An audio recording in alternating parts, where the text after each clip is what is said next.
My husband left me for the nanny and took everything. Desperate, I started working cleaning bathrooms in restaurants.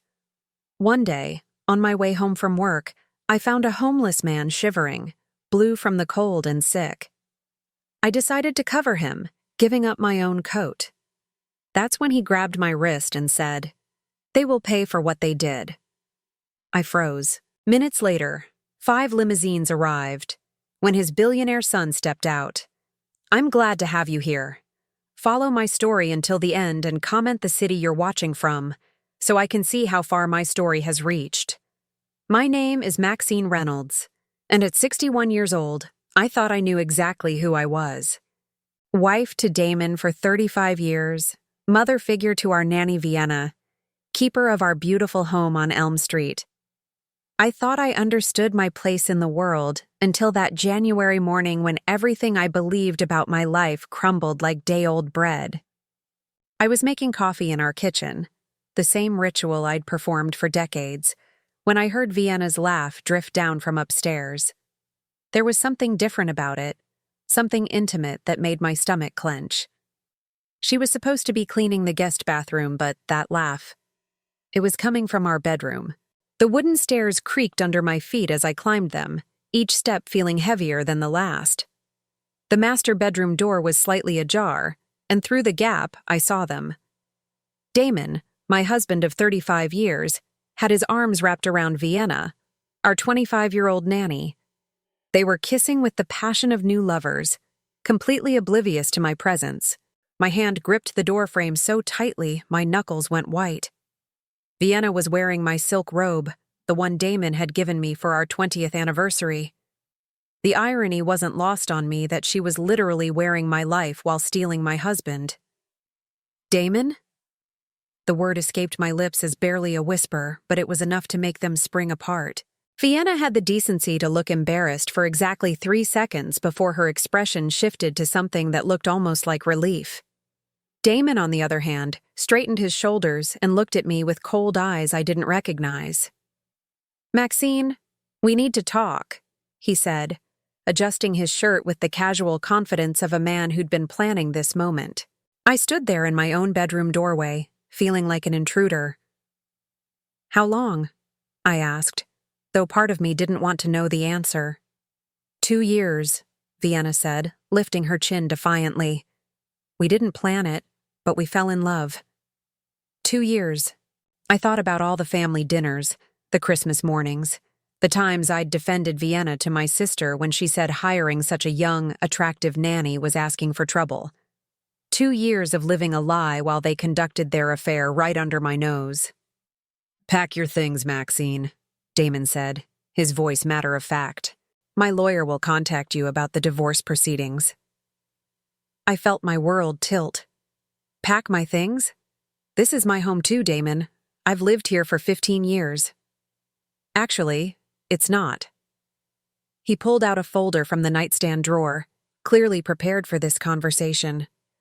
"The house is in my name only. I bought it with my inheritance money before we refinanced. You have no legal claim to it." The folder contained papers I'd signed years ago, documents I'd trusted him to handle because he was better with finances.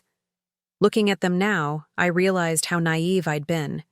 Every major asset was in his name alone. "You planned this," I said, the realization hitting me like cold water. "You've been planning this for years." Vienna stepped closer to Damon, her hand sliding possessively around his arm. "We didn't want to hurt you, Maxine, but we can't keep living a lie. Damon deserves to be happy." The casual way she dismissed 35 years of my marriage as a lie made my chest burn with anger. But it was Damon's next words that truly destroyed me. "You've let yourself go, Maxine. Look at yourself." His eyes swept over me with disgust. "When was the last time you went to the gym? When was the last time you made an effort with your appearance? Vienna makes me feel young again, alive again." I looked down at myself, seeing what he saw. 61 years old, gray roots showing because I'd been putting off salon appointments to save money for Vienna's college fund. Comfortable clothes because I spent my days maintaining our home, not trying to seduce someone else's husband. I want you out by tomorrow, Damon continued. Vienna's moving in permanently. Where am I supposed to go? The question came out smaller than I intended. That's not my problem anymore. That night, I sat in our guest room surrounded by hastily packed boxes, calling every friend I thought I had. Most of the calls went to voicemail. The few who answered offered lukewarm sympathy and excuses about why I couldn't stay with them. These women I'd known for decades, hosted for dinner parties, supported through their own divorces, suddenly had no room in their lives for me. The attorney Damon hired was ruthless. Judge Patricia Wells seemed determined to move through our case as quickly as possible, barely glancing at the evidence I tried to present about my contributions to our marriage. 35 years of partnership meant nothing when all the assets were legally in Damon's name. Mrs. Reynolds, the judge said, barely looking up from her papers, you have no documented financial contributions to the marital assets. The prenuptial agreement you signed waives your right to alimony. The court awards you a settlement of $12,000 and requires you to vacate the marital home within 72 hours. $12,000. For 35 years of marriage, that's what my life was worth. I moved into a studio apartment on Oak Avenue, 942 Oak Avenue, Unit 3B to be exact. $850 a month for a space smaller than our old master bathroom. The walls were thin, the neighbors loud, and the single window faced a brick wall so close I could touch it if I opened the window and reached out. The job search was humiliating. At 61, with no recent work experience, my options were limited. Department stores wanted younger faces. Offices wanted computer skills I didn't have. The only places that would hire me were the ones desperate enough to take anyone willing to work for minimum wage. Murphy's Family Restaurant on 3rd Street hired me to clean bathrooms and mop floors. $11 an hour, 25 hours a week. The work was backbreaking, the chemicals harsh on my hands, but it was honest work. I also picked up shifts at Corner Coffee, wiping down tables and refilling napkin dispensers for $10.50 an hour. Every morning, I woke up in that cramped studio and wondered how my life had shrunk so small. The woman who used to plan charity galas was now scrubbing toilets. The woman who used to worry about which wine to serve with dinner was now counting quarters to buy ramen noodles. Meanwhile, Vienna had moved into my old life seamlessly. I tried not to look, but social media made it impossible to avoid completely. There she was, posting photos from my garden, wearing my jewelry, sleeping in my bed with my husband. She even had the audacity to post a picture wearing my favorite blue dress, the one I'd worn to our 25th anniversary dinner, with the caption, "Living my best life with my love." The comments were full of people I used to call friends, congratulating her on her happiness, calling her and Damon a beautiful couple. No one mentioned me. It was as if I'd been erased from my own life. 3 months after the divorce was finalized, I was walking home from my evening shift at Murphy's when I saw Vienna and Damon at Giovanni's, the Italian restaurant where he used to take me for special occasions. They were sitting at our table, the corner booth with the view of the garden. Vienna was wearing my pearl earrings, the ones that had belonged to my grandmother. I stood on the sidewalk outside, invisible behind the glass, watching them share dessert and laugh at something on Vienna's phone. Damon looked younger, more animated than I'd seen him in years. Vienna looked radiant, glowing with the confidence of a woman who'd won everything she'd wanted. That's when it hit me that this wasn't temporary. This wasn't a midlife crisis that would burn itself out. This was my new reality. They had my house, my friends, my husband, my life. And I had nothing but a studio apartment that smelled like industrial bleach and a job that left my back aching every night. I walked the rest of the way home in the dark, my feet heavy on the cracked sidewalk. In my mailbox, there was a single envelope with no return address. Inside was a photo. Vienna and Damon in what used to be my kitchen. Vienna wearing my wedding ring on a chain around her neck like a trophy. On the back, someone had written, "Some people get everything they deserve." By September, I had perfected the art of being invisible. 6 months had passed since the divorce, and I'd learned to move through the world like a shadow, eyes down, shoulders hunched, trying not to take up too much space. The woman who used to command attention at charity events now scurried from job to job, hoping no one from my old life would recognize me. The routine never varied. Morning shift at Corner Coffee from 6 to noon, cleaning tables and restocking supplies while trying to avoid the breakfast rush of professionals who looked right through me. Then a quick change of clothes in the tiny employee bathroom before heading to Murphy's restaurant for the evening shift, mopping floors and scrubbing toilets until midnight. My hands were permanently stained now, cracked and raw from the industrial cleaning chemicals. I'd tried wearing gloves, but they made it harder to grip the mop handle, and I couldn't afford to lose either job. Every dollar counted when you were living on the edge of homelessness. The studio apartment had become my entire world. 942 Oak Avenue, Unit 3B, 4th floor, no elevator. The walls were so thin I could hear every argument from the neighbors, every footstep in the hallway. The radiator clanked all night when it worked, which wasn't often.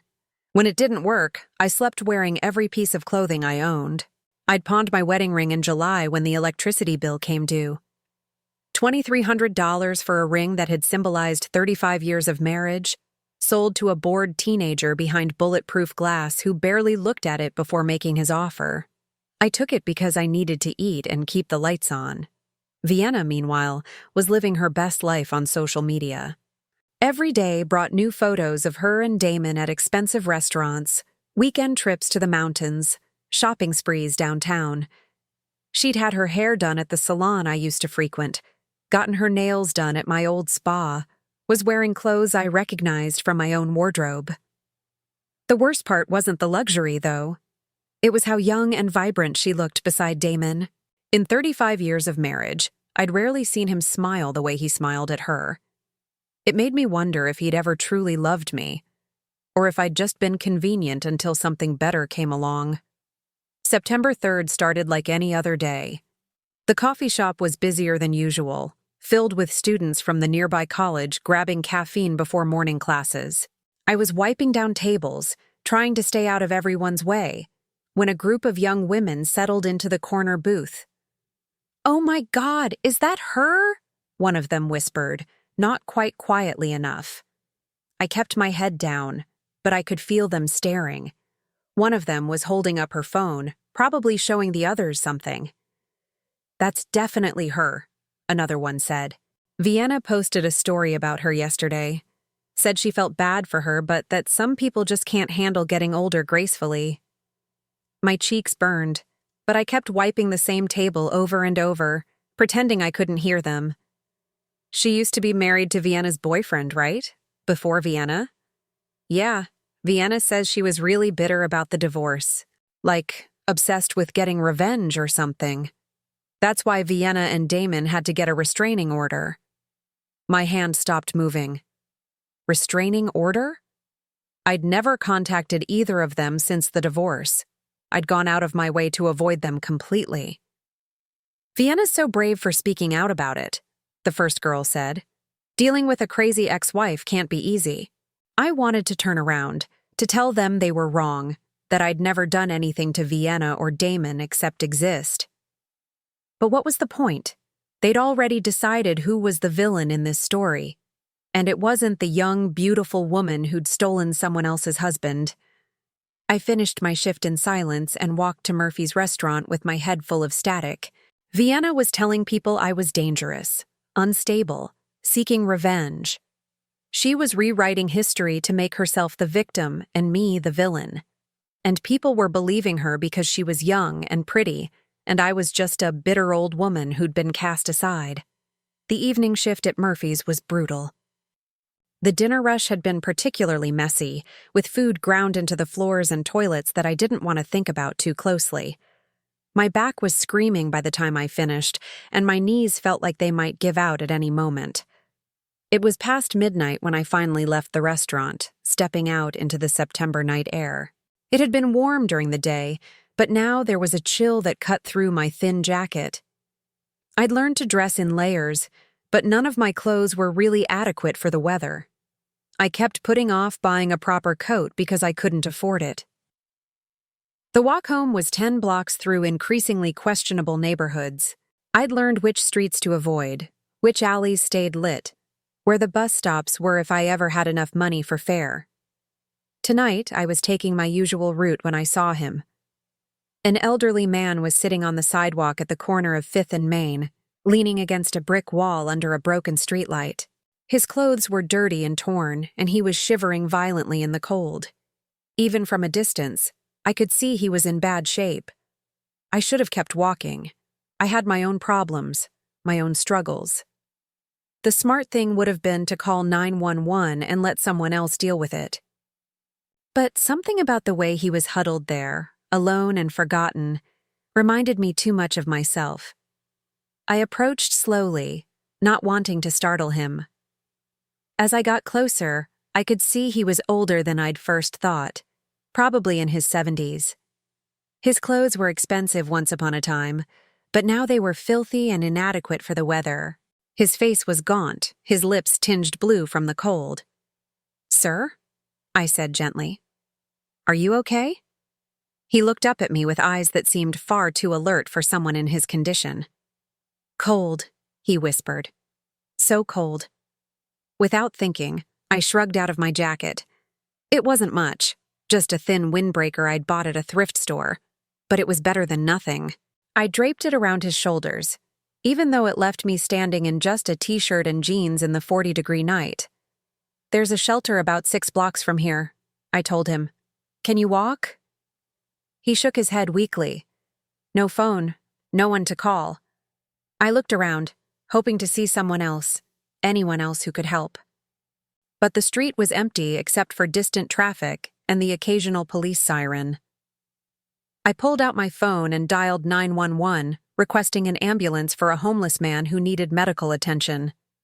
While we waited, I sat down beside him on the cold sidewalk, sharing what little body heat I had. He was shaking so badly, I was worried about hypothermia. "What's your name?" I asked, trying to keep him conscious. "Harrison," he mumbled. "Harrison Blackstone." I'd heard that name somewhere before, but I couldn't place it. "Do you have family, Harrison? Someone I could call?" His grip on my jacket tightened. "Had a son. Lost him. Lost everything." The paramedics arrived 15 minutes later, but it felt like hours. I'd given Harrison my phone number, though I doubted he'd remember it. As they loaded him onto the stretcher, he grabbed my wrist with surprising strength. "They will pay," he said, his voice suddenly clear and strong. "They will pay for what they did to you." I stared at him, confused. "I'm sorry." "The ones who hurt you. I can see it in your eyes. They will pay." Before I could ask what he meant, the paramedics were wheeling him away.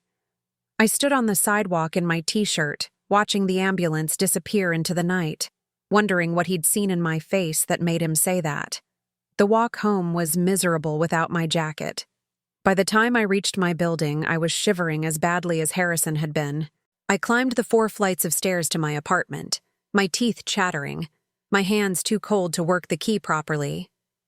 Inside, I made a cup of instant coffee with hands that shook from more than just the cold. I kept thinking about Harrison's words. "They will pay for what they did to you."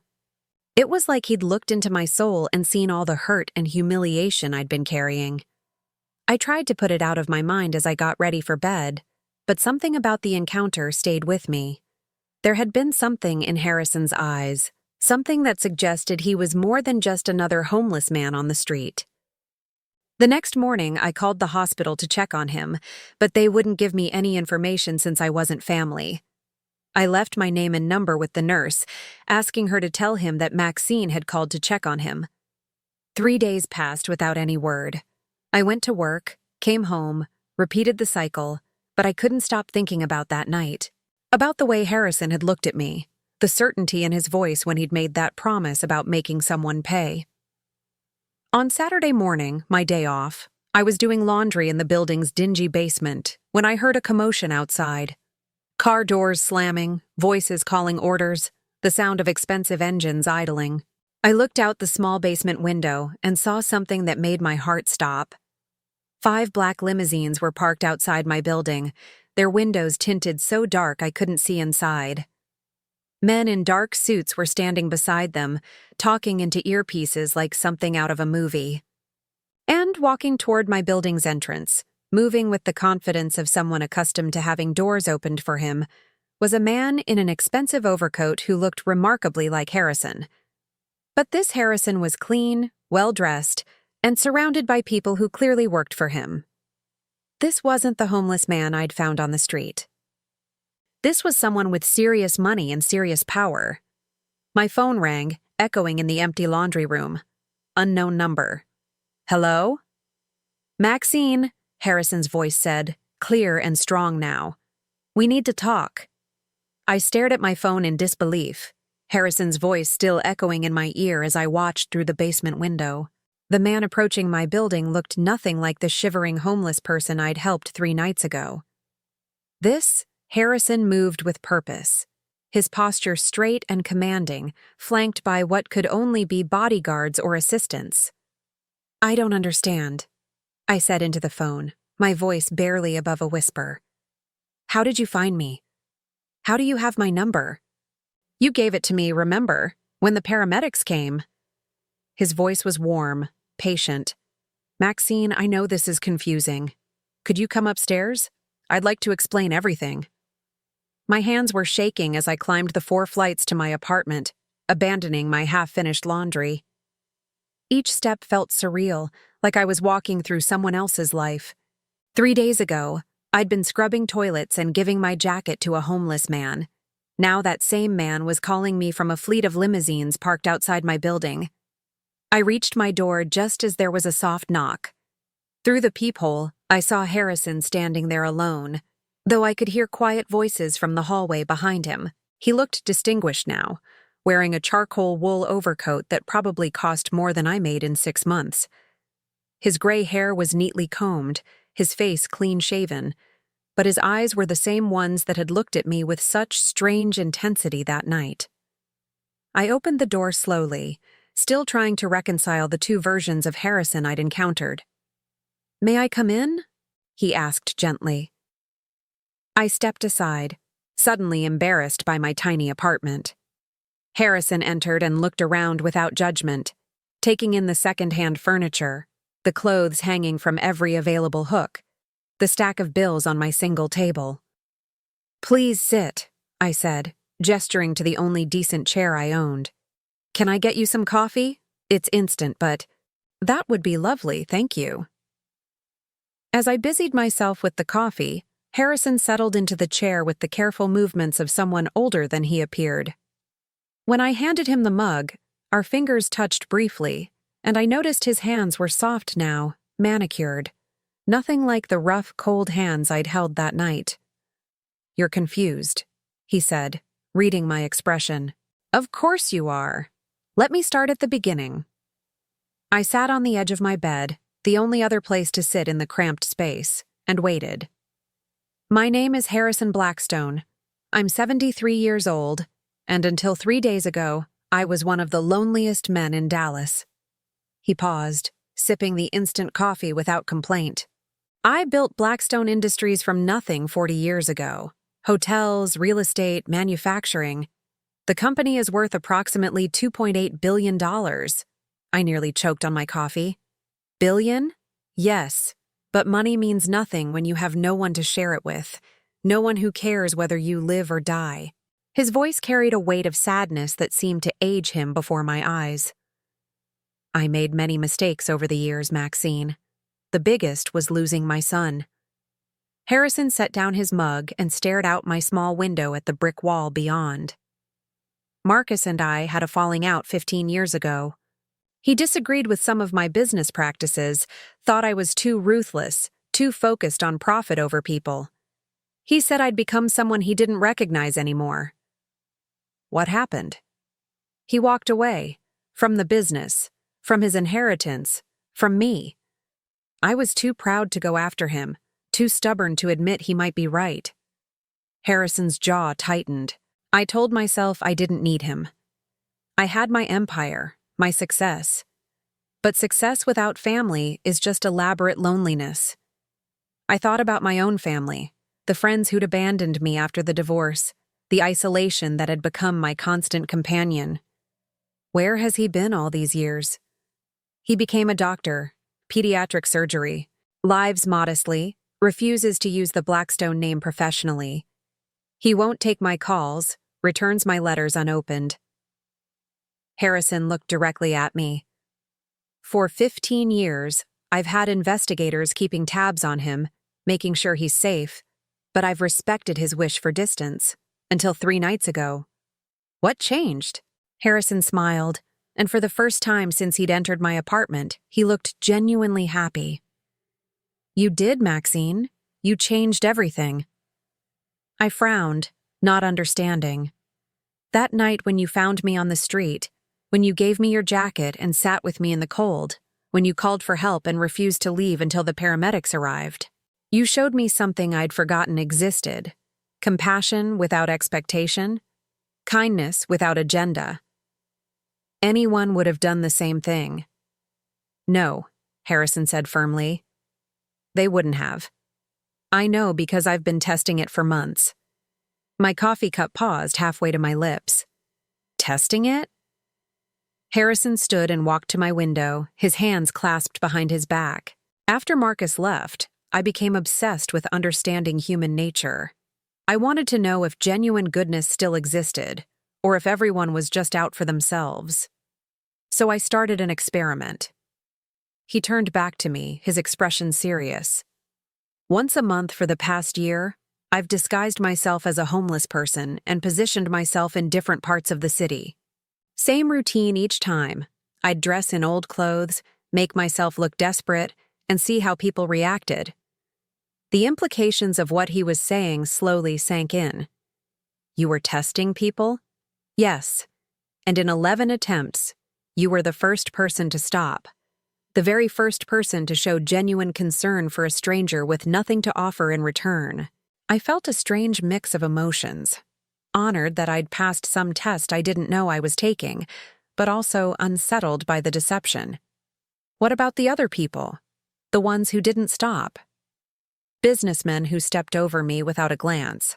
Couples who crossed the street to avoid me. Teenagers who laughed and took photos. A few people threw coins, but no one stopped to check if I was actually okay. No one sacrificed their own comfort for mine. Harrison returned to his chair, leaning forward earnestly. But you, Maxine, you didn't just help. You gave me the jacket off your back when you were already cold. You stayed with me even though you were clearly exhausted from work. You called for help and waited to make sure I was safe. I couldn't just leave you there. Exactly. And that's what made me realize something important. His eyes grew bright with an emotion I couldn't identify. My son was right about me. I had become someone focused only on profit and power. But seeing your kindness reminded me of who I used to be, who I could be again. He pulled out his phone and showed me the screen. I called Marcus yesterday for the first time in 15 years. I told him about meeting you, about what you did for a stranger who had nothing. I told him I wanted to be the kind of man who deserved that kindness. Did he answer? He did. We talked for 2 hours. Harrison's voice cracked slightly. He's coming to see me this weekend. After 15 years, my son is coming home. I sat in stunned silence, trying to process everything he'd told me. A billionaire had been testing humanity's capacity for kindness, and somehow I'd been the one to restore his faith in people and reunite him with his estranged son. Maxine, Harrison said gently, I know about your situation. Not the details, but I can see you're struggling. A woman your age shouldn't be working 2 minimum-wage jobs and living in a place like this unless something went very wrong. Heat rose in my cheeks. I wasn't used to discussing my circumstances with anyone, let alone a billionaire stranger. I'm not offering charity, he continued quickly, reading my discomfort. I'm offering opportunity. You showed me something valuable that night. The kind of character I want in my organization. I'd like to offer you a position with Blackstone Industries."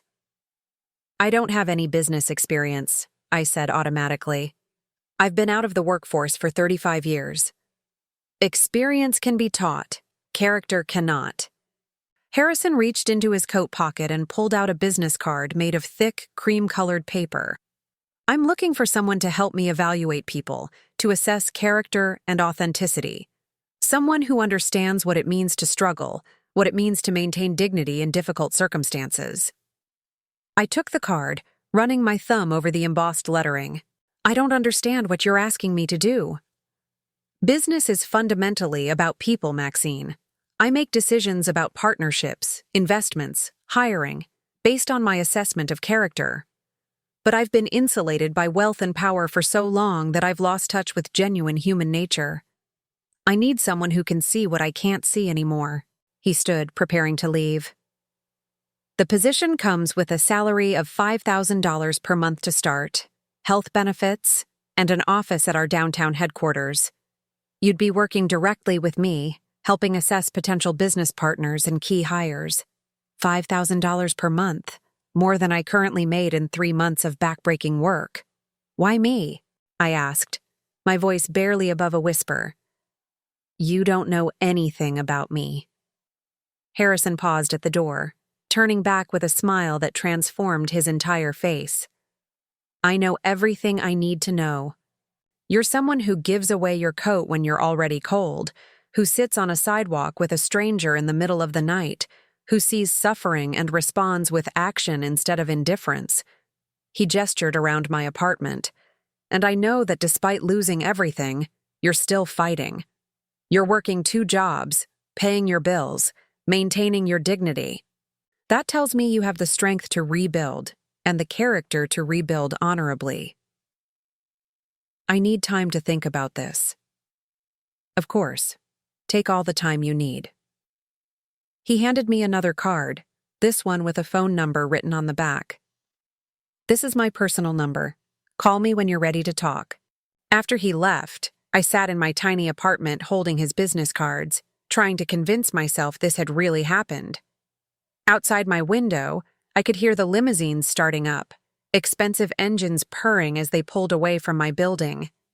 I thought about Vienna, probably posting another social media update from my old house. I thought about Damon, living his new life without a care for the woman he'd discarded.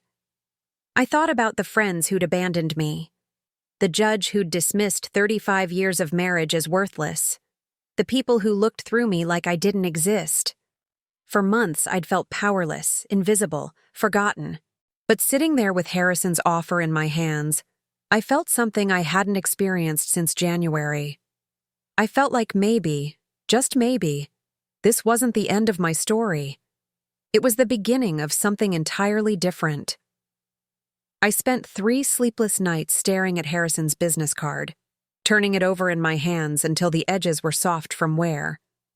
The thick cream paper felt substantial, real, but the opportunity it represented seemed too good to be true. After months of rejection and humiliation, the idea that someone might actually value me felt like a cruel joke the universe was playing. On Tuesday morning, I called in sick to both my jobs for the first time since I'd started working them. I couldn't face another day of scrubbing toilets and wiping tables while Harrison's offer burned a hole in my mind. Instead, I sat in my apartment researching Blackstone Industries on my phone, trying to understand exactly who Harrison was and whether his offer could possibly be legitimate. The search results were staggering. Blackstone Industries was indeed worth billions, with holdings across the country. Harrison's photo appeared in dozens of business articles, always looking composed and powerful in expensive suits. There were mentions of his estranged son, a doctor who'd chosen to distance himself from the family business, but very little detail about their relationship. What struck me most was how different Harrison looked in these professional photos compared to both versions I'd met, the homeless man on the street and the gentle visitor to my apartment. In the business articles, his expression was cold, calculating, exactly the kind of ruthless businessman his son had apparently rejected. By Thursday, I couldn't stand the uncertainty anymore. I picked up my phone and dialed his personal number before I could change my mind. "Maxine," Harrison answered on the second ring, as if he'd been waiting for my call. "I was hoping to hear from you." "I've been thinking about your offer," I said, my voice steadier than I felt.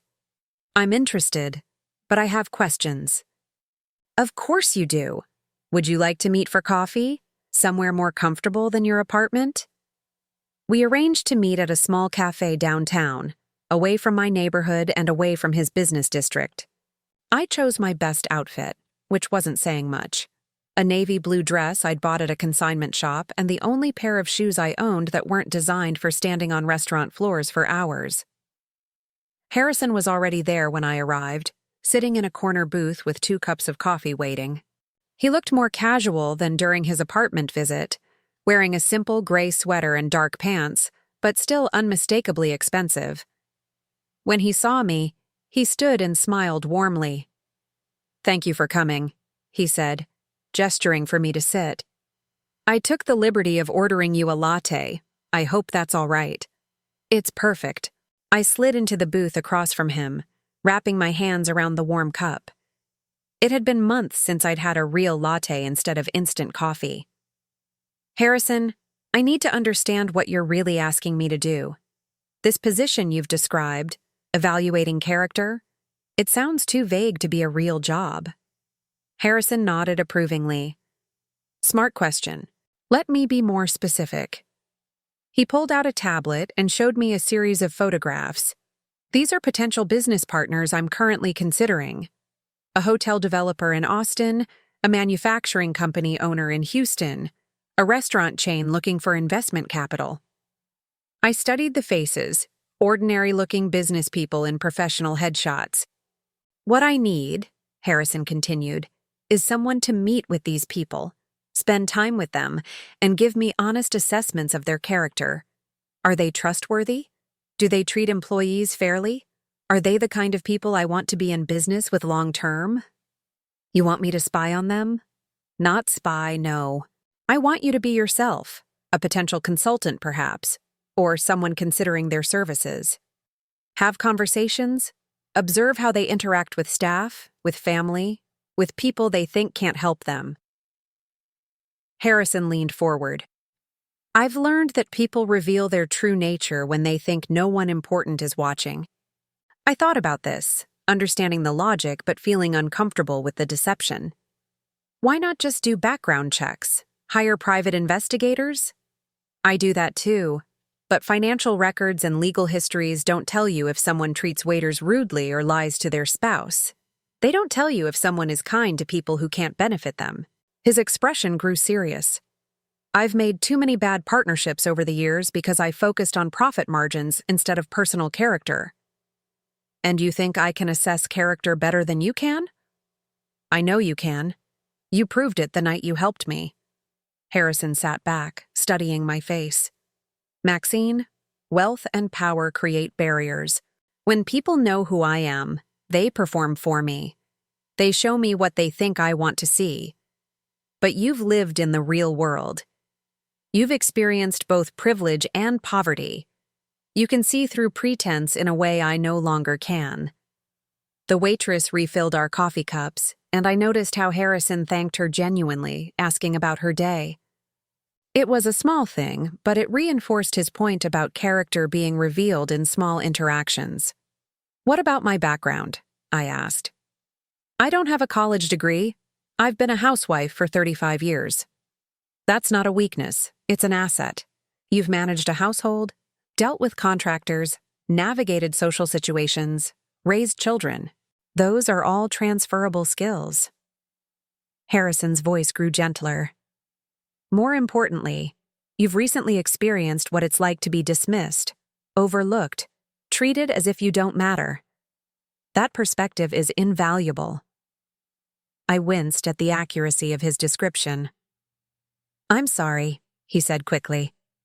"I don't mean to be insensitive, but your recent experiences have given you insights that money can't buy. You know what it's like to be vulnerable, to need help, to be ignored by people who should care. That understanding will make you better at this job than someone who's never struggled.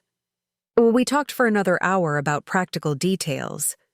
The position would start at $5,000 per month with a comprehensive benefits package. I'd have an office at Blackstone Industries, but would spend most of my time in the field, meeting with potential partners and observing their operations. Harrison would provide me with cover stories and background information for each assignment. "There's one more thing," Harrison said as we prepared to leave. "This Saturday, my son Marcus is coming to visit.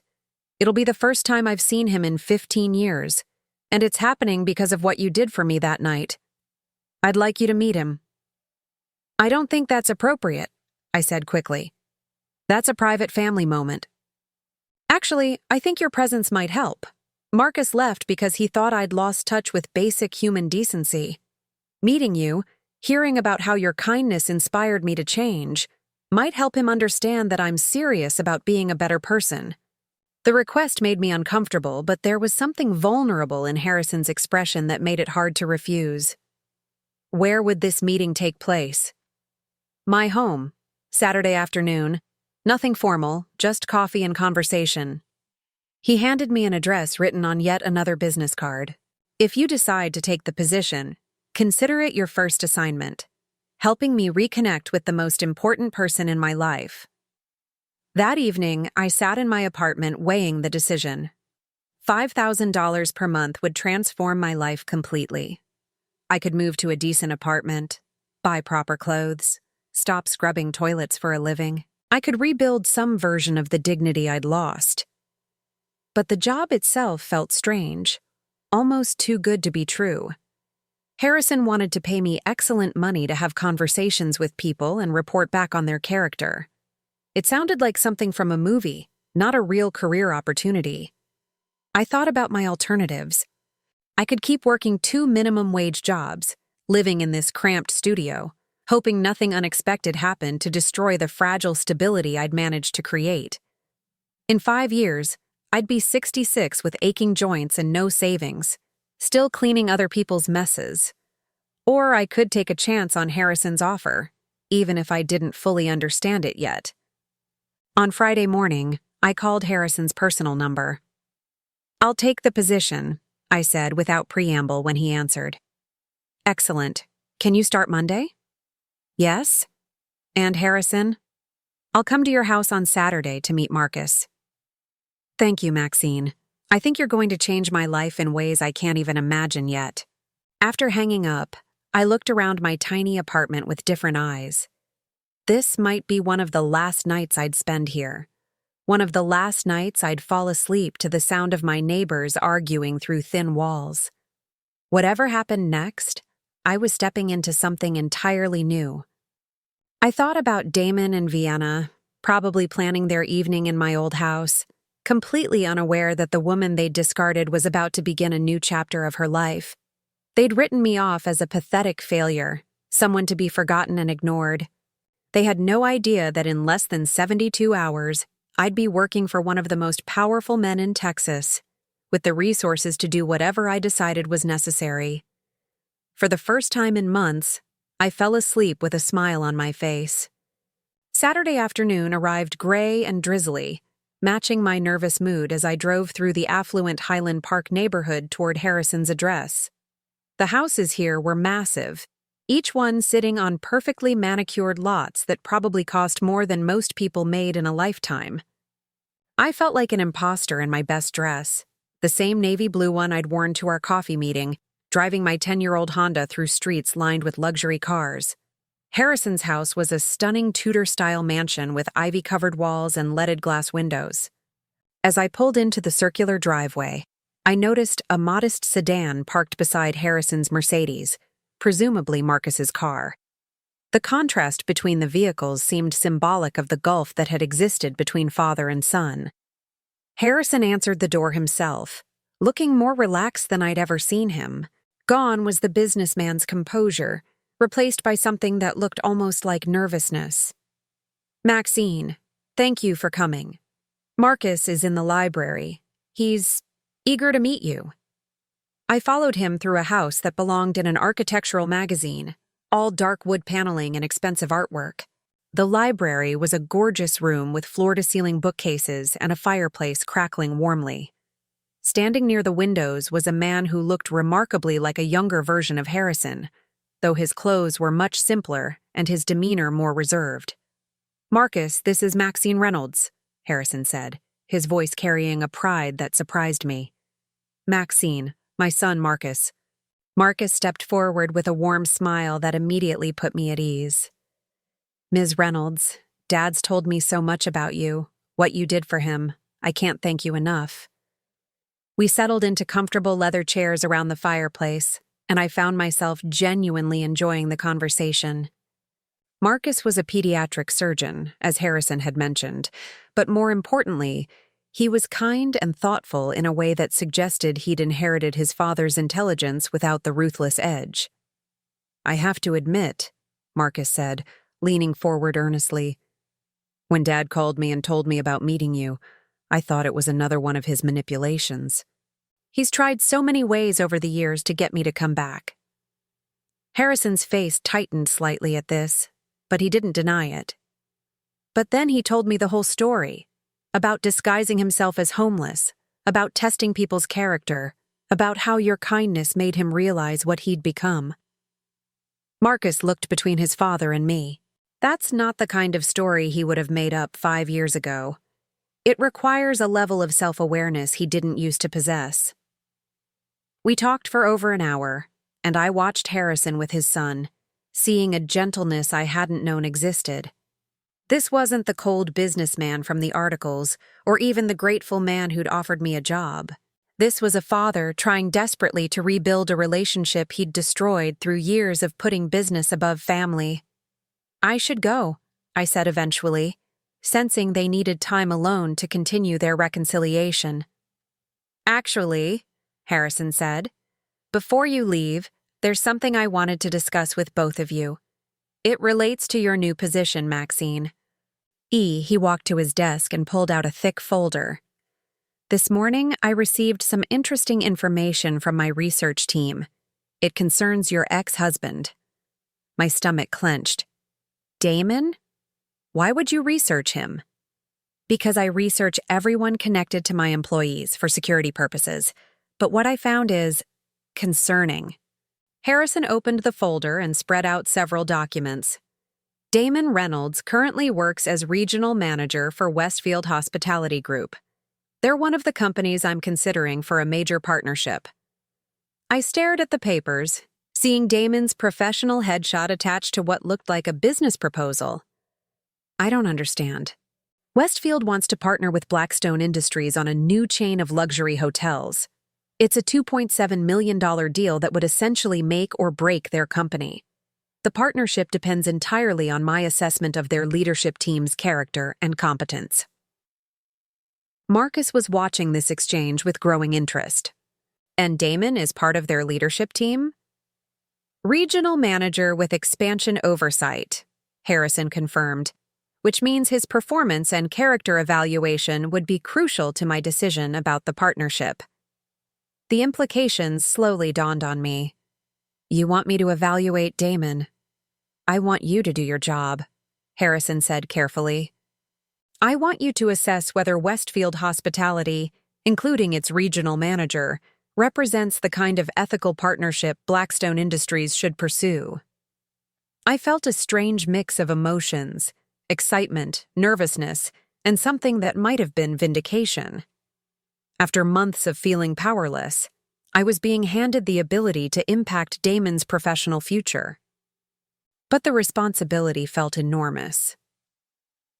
"This seems like a conflict of interest," I said slowly. "It would be if I were asking you to sabotage him," Harrison replied. "I'm not. I'm asking you to evaluate him honestly, the same way you'd evaluate any other potential business partner. Your personal history with him might actually be an advantage. You know his character better than anyone." Marcus leaned forward, his expression thoughtful. "What kind of man is he? Your ex-husband?" I considered the question carefully. "Selfish, manipulative when it serves his purposes. He's charming when he wants something. but he has no loyalty to anyone who can't benefit him. I paused, thinking about 35 years of marriage. He's not evil exactly. He's just someone who always puts himself first, no matter who gets hurt. Those sound like important qualities to assess in a business partner, Marcus said quietly. Harrison nodded. The meeting is scheduled for Thursday. Westfield has invited me to tour their flagship hotel and meet their management team. You'd be there as my consultant, observing and evaluating their operations. Will Damon know who I am? Not initially. You'd be introduced as Maxine Blake, an independent consultant specializing in hospitality assessment. Whether you choose to reveal your identity is entirely up to you. I spent the drive home processing this development. Of all the potential assignments Harrison could have given me, my first one involved Damon. The universe seemed determined to force confrontations I wasn't sure I was ready for. That evening, I called my sister Janet for the first time since the divorce. We hadn't spoken much lately. She'd made it clear she'd disapproved of how I'd handled my marriage ending, suggesting I should have fought harder to keep Damon. "Maxine," she said, sounding surprised to hear from me. "How are you holding up?" "Actually, things are looking up," I said, then told her about my new job, leaving out the more unusual details. "That's wonderful. I was so worried about you after everything with Damon and that nanny." Janet's voice carried the careful tone people use when discussing topics they find uncomfortable. "Speaking of which, did you hear about his promotion?" My grip tightened on the phone. "No, what promotion?" "He got moved up to some big regional position with his company. Vienna's been posting about it constantly. They're talking about moving to a bigger house, maybe buying a vacation home. She seems to think this promotion is going to make them wealthy." I thought about the $2.7 million deal Harrison had described, the partnership that would transform Westfield from a mid-level company into a major player in the hospitality industry. If the deal went through, Damon would likely receive substantial bonuses and stock options. He and Vienna would indeed become wealthy. If the deal went through. "That's nice for them," I managed to say. "I know it must be hard to hear," Janet said sympathetically, "but you're doing so well on your own. This new job sounds perfect for you." After hanging up, I sat in my apartment thinking about Thursday's meeting. I had the power to influence whether Damon got the future he and Vienna were already celebrating. The question was, what kind of person did I want to be? The woman who'd given her coat to a homeless stranger wouldn't sabotage someone out of personal vendetta. But the same woman also wouldn't ignore genuine character flaws that could impact a business partnership. I pulled out a notebook and began writing down everything I knew about Damon's character, his work ethic, his treatment of others. If I was going to evaluate him professionally, I needed to separate my personal hurt from objective assessment. The list I created was damning, but it was also honest. Damon was someone who took credit for others' work, who blamed subordinates for his mistakes, who treated service workers dismissively.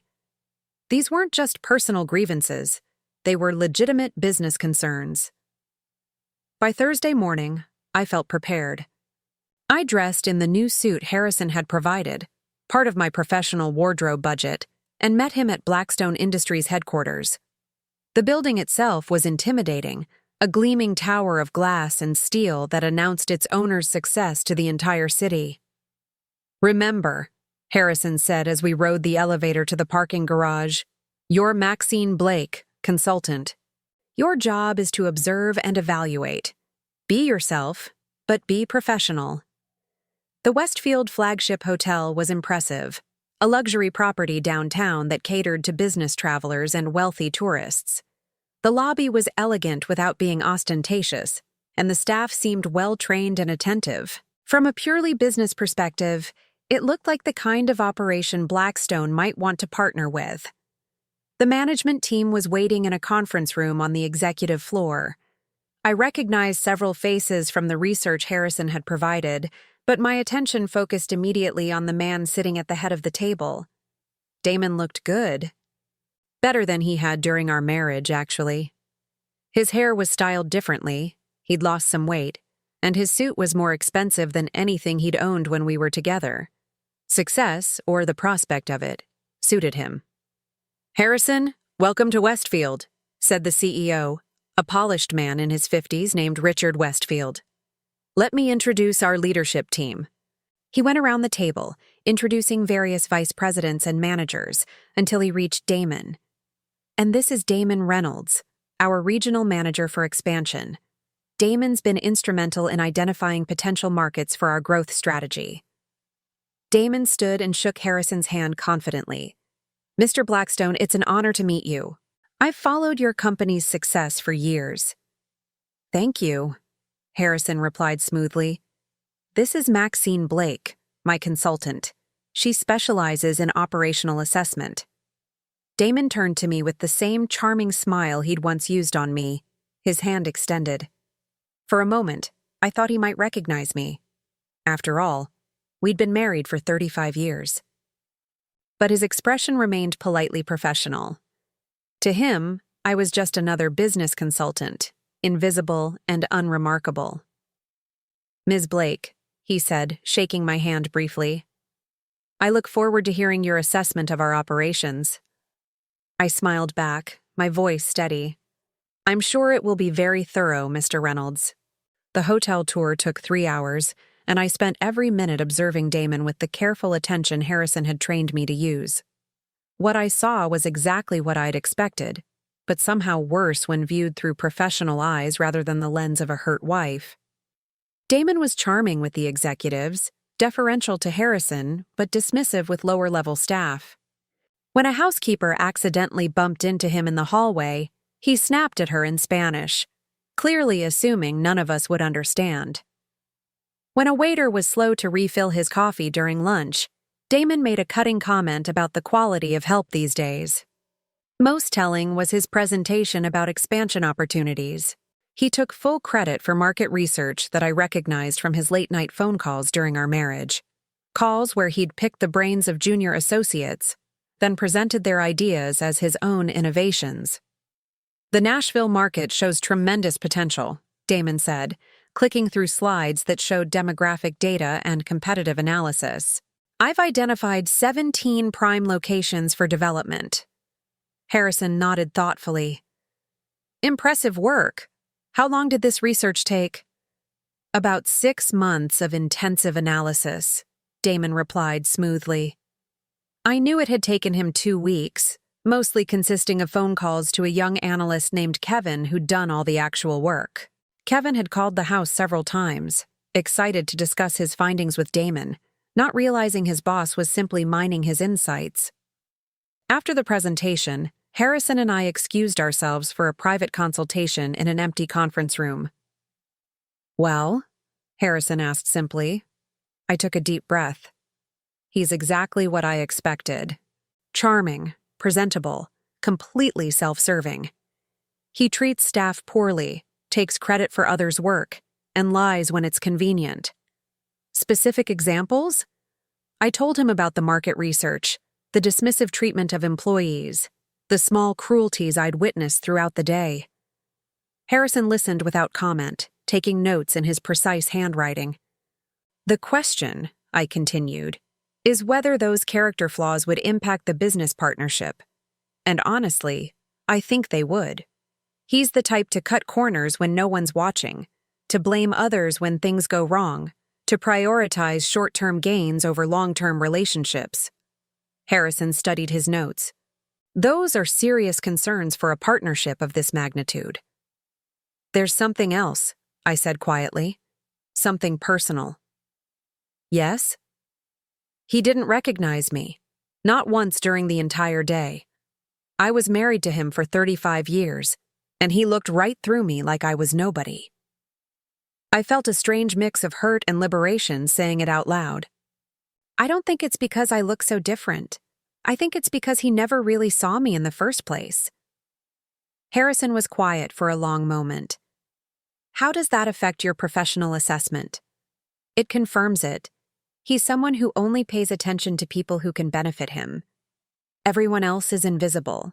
I met Harrison's eyes. That's not the kind of partner you want for a long-term business relationship. We returned to the main conference room where the Westfield team was waiting anxiously. I could see the hope in their faces, the expectation that this meeting would change their company's future. Damon looked particularly confident, already counting bonuses he hadn't earned.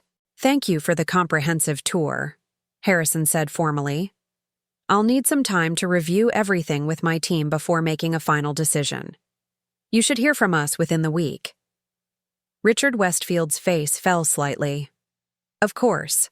We understand this is a significant decision. Is there anything else we can provide? Any additional information?" "No, you've been very thorough," Harrison replied. "Ms. Blake, do you have any final questions for the team?" All eyes turned to me. Damon was smiling expectantly, probably assuming I'd been impressed by his presentation. For a moment, I considered revealing my identity, watching his face when he realized who I was.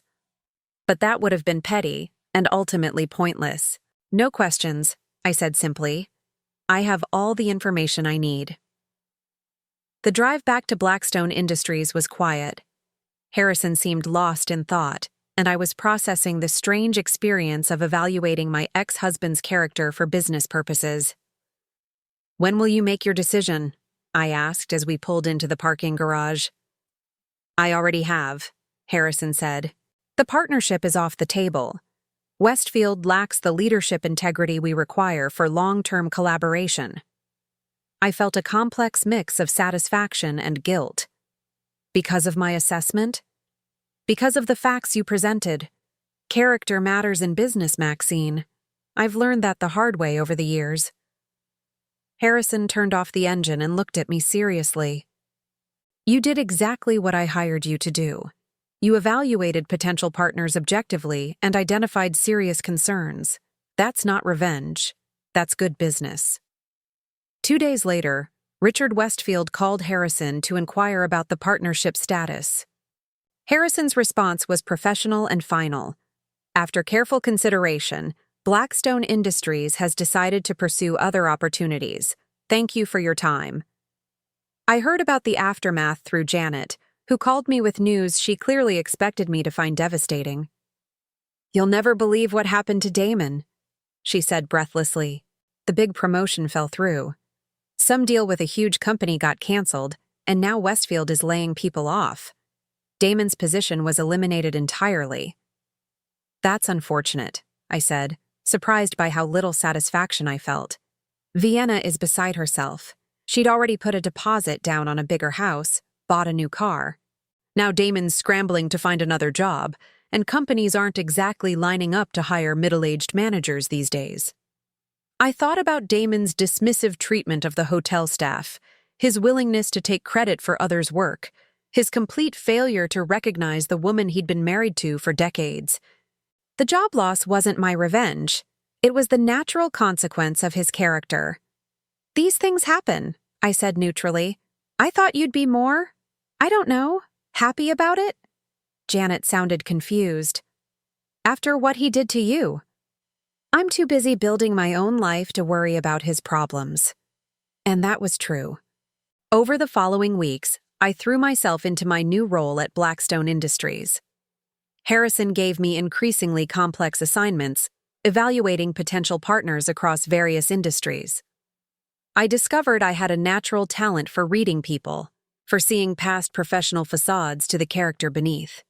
My personal life was transforming too. I moved from the studio apartment to a comfortable one-bedroom in a better neighborhood. I bought proper clothes, got my hair done professionally for the first time in months, started taking care of myself again. Most importantly, I began to remember who I was beyond the roles of wife and victim. I was Maxine Reynolds, a woman with intelligence and insight and value that existed independently of anyone else's recognition. 3 months after the Westfield evaluation, I was having lunch with Harrison and Marcus when Marcus mentioned something that surprised me. "Dad told me about your first assignment," he said, cutting into his salad. "The situation with your ex-husband must have been incredibly difficult." "Actually, it was liberating," I said, realizing as I spoke that it was true. For months, I felt powerless about what had happened to my marriage, my life. But that assignment reminded me that actions have consequences, even if they're delayed. "And now?" Harrison asked. I thought about it carefully. Now I understand that the best revenge isn't hurting someone who hurt you. It's building a life so fulfilling that their opinion becomes irrelevant. 6 months later, I was driving through Highland Park on my way to a client meeting when I passed my old neighborhood. On impulse, I decided to drive by the house on Elm Street, the one I'd thought of as home for 15 years. There was a "for sale" sign on the front lawn. I parked across the street and called my sister. "Janet, what do you know about Damon and Vienna's living situation?" "Oh, honey, you haven't heard? They broke up months ago. Right after he lost his job, Vienna decided he wasn't such a catch after all. Moved out and took half the furniture with her. Damon's been trying to sell the house to cover his debts." I looked at the house that had once represented everything I'd lost. The lawn was overgrown, the shutters needed paint, and there was a general air of neglect that suggested no one was taking proper care of it anymore. "Are you okay?" Janet asked, concerned by my silence. "I'm perfect," I said, and meant it. That evening, I sat on the balcony of my apartment, looking out over the city lights. My phone buzzed with a text from Harrison. "New assignment tomorrow. Major manufacturing deal. Are you ready?" I typed back, "Always." As I put the phone down, I thought about the journey that had brought me here. A year ago, I'd been scrubbing toilets and sleeping on a fold-out bed, believing my life was essentially over. Tonight, I was a successful consultant with meaningful work, financial security, and most importantly, a clear sense of my own worth. The woman who'd given her coat to a stranger on a cold street had saved more than Harrison that night. She'd saved herself too, though she hadn't known it at the time. I raised my wine glass toward the city lights, toasting the future that stretched ahead of me, bright with possibilities I was finally brave enough to embrace. My name is Maxine Reynolds, and this is the story of how I learned that sometimes the end of everything you thought you wanted is actually the beginning of everything you never knew you needed. Now I'm curious about you who listened to my story. What would you do if you were in my place? Have you ever been through something similar? Comment below. And meanwhile, I'm leaving on the final screen 2 other stories that are channel favorites, and they will definitely surprise you. Thank you for watching until here.